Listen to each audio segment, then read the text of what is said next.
કલેજાઓ માલ હે તો મોહબ્બત છે, માલ બનાવી લ્યો પણ કમાણી કરીને, હરામની કમાણી કરીને નહીં.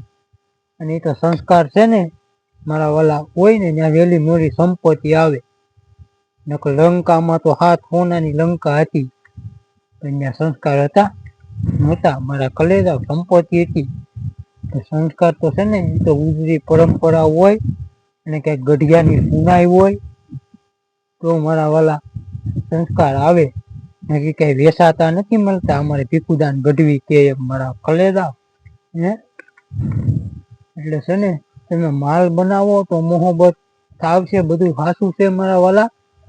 પણ છે ને સારી કમાણી કરી નકર તો હશે ને તોય તે પછી ભગવાન છે ને એવા શરીરમાં રોગ ઉત્પન્ન કરશે ને એવું કરશે ને એટલે હરામની કમાણી છે ને પછી હરામમાં જ જાહે. એવું છે. તમે માલ બનાવો એનો વાંધો નથી મારા કલેજા,